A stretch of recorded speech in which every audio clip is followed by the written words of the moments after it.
obvious thing that we shouldn't have bought Kai Havertz and we should have bought a striker, or is it more complicated than that?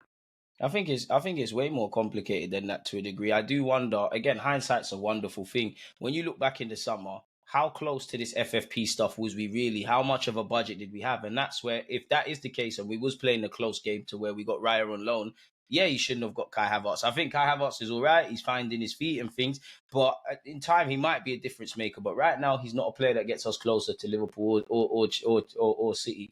And I also think with Havertz, he's not a Xhaka replacement. He is in a sense of he'll put in a shift, he'll put fouls in and whatnot, but doesn't get on the ball as much. The only commonality he has is that he makes the third man run. So I think that's why we miss Granit. And with the greatest of respect to Granit, it's not like he's Vieira or Pirlo. So it doesn't really make sense. And I guess to a degree, it is a mismanagement of finances. I think games like Fulham showed beyond the obvious, because as you said, that a couple of defeats we've had this season, I would trade places with them who got the 3 points, but we have been the better team. I don't think we can use that to console ourselves, but we have. Excluding the Fulhams and West Ham in the League Cup, we were absolutely terrible. But in certain games, I think we need that number 8 that can, be the link and allow Odegaard to stay further up the pitch, in which Havertz isn't that. I do wonder in hindsight what would have been Mikel Arteta's first choice midfield. At one point, I thought it was Rice as a 6 and Odegaard and Havertz either side.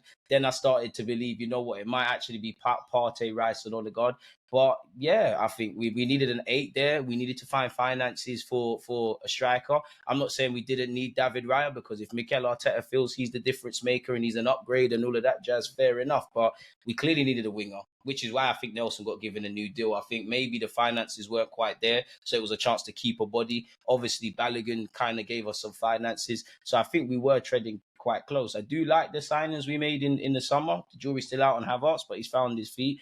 But yeah, really, we haven't addressed our depth. Really, we're still, yes, Declan Rice has come in, and we're not really missing Partey like that, but we kind of are. The players that are in and around that have to step up when there's injuries, whether that's been Kyrgios, to a point, Jorginho, Eddie Nketiah, Nelson when he does get off the bench, they're just simply not good enough to fill the void. So again, if I praise Mikel Arteta for how he's assembled the squad and what he's doing, you've got to face the music. As I said in my live stream, when you look at when Arteta walked in the door and where he is now, the progress has been fantastic. The young players are developing in that. When I look at the harsh realities of winning a league title, do we have someone that's going to get 15, 20 league goals? No. Do we have the experience in comparison to City and Liverpool? No. Do we have the strength in depth in midfield? No. Are we potentially a couple of injuries away from a crisis in the back line? 100% yes.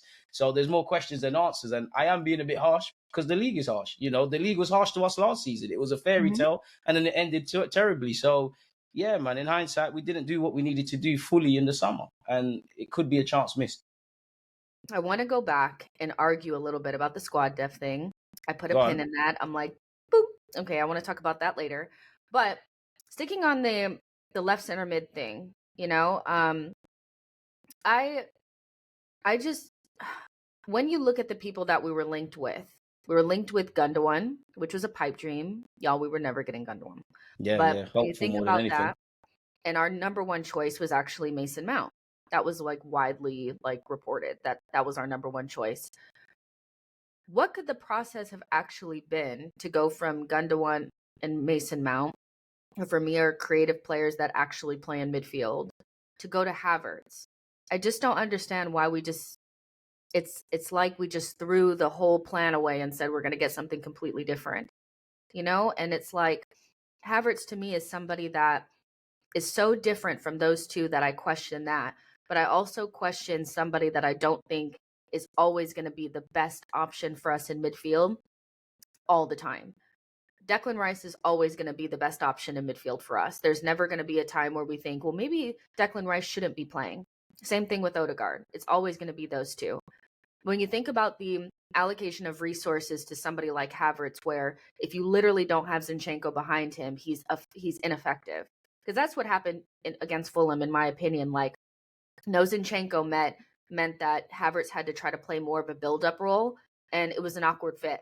That's just not his game. He needs to be in and around the box, just kind of ghosting in. But to spend $65 million and what's reported as over £250,000 per week on somebody who we will inevitably end up buying somebody else that'll probably be a better fit, and Havertz will end up on the bench at some point, feels like, as bad as it sounds, gross negligence. I mean, That's too much money spent on somebody that is never going to be an all weather, all action, all the time guy. I just don't get it. I never will understand. You know what I mean? Like, I like Havertz and I think he's doing a good job, but we should have at least haggled Chelsea down to like 40 million. 65 million for a player that we know at some point is not going to be a starter. He can't be, because he cannot play no matter who's in and around him. Declan Rice will always be the option no matter who's around him. So will Odegaard. But do you agree that Havertz will eventually maybe end up being somebody that doesn't start, is not a guaranteed starter? I mean, unless he shows significant, and again, as you said, and for those of on your Patreon page, that if I haven't made it clear, I think everyone can see Havertz has quote unquote found his role. He's found a job here. I think the illusion of Kai Havertz to Mikel Arteta is more than anything. He can play multiple roles. He finds himself at home as a centre mid. He's played out wide previously. He's played as a false nine. I think when you're a specialist, what are you a master at? And as you said, if we're really working with limited funds, if we're really trying to get to the next level, you need that number 8 that can dictate the tempo of play.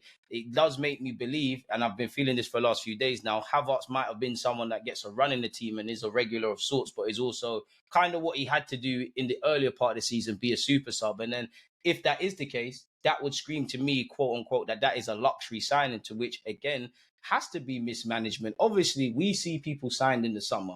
And yeah, I'm sure, there's a lot of signings that are decided in the summer, but typically when it comes to transfers, weeks and months in advance, you're drawing up, you're talking with his advisors, you're talking to the player himself and his agent, you're talking with his club, you're singing his praises. Because I must imagine, me and you having this conversation, I don't agree that, Arteta, Edu, and the wider team, everybody, it's not like Declan Rice where everybody's 100% convinced to bring him. There has to have been some concerns and some internal fighting. And clearly, the people that were singing his praises, they won that battle. And it takes me back to, like you said, gross negligence. We're still talking about our midfield. He's not an 8 or a 6. Now, maybe our club tried to find other people. We'll never know about the signings that could or didn't happen. But we know for a while we've wanted someone like Douglas Luiz. They're quoting 100 million. I don't think last summer they would have been in a position for that. Zubimendi clearly wants to stay in Spain for a while, but that could have been someone. And I'm sure there's plenty of other midfield options that could have been more of a household fit. Had you have done that and there was money available, by all means, Mikel Arteta, do your Kai Havertz thing. But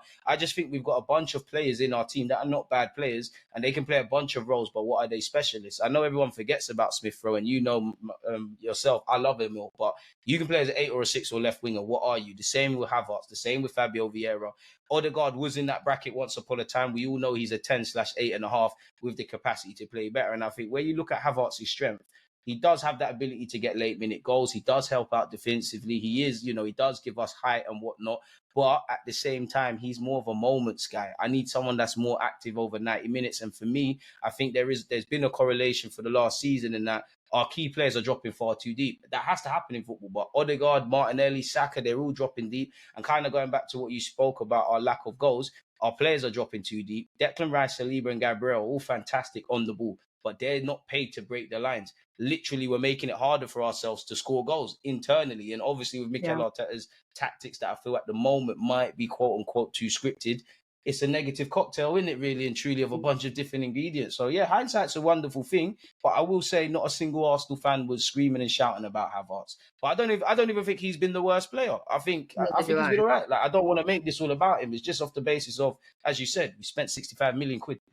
It's not personal. Like, I like Havertz and I like what he brings to the team. I just don't think this should have been a priority signing that we attributed 65 million to, when you think about all the players that went other places.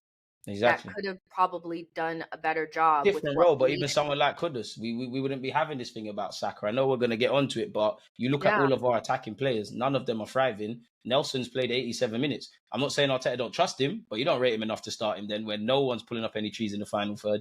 So yeah, man, it's like you said, like mismanagement of finance.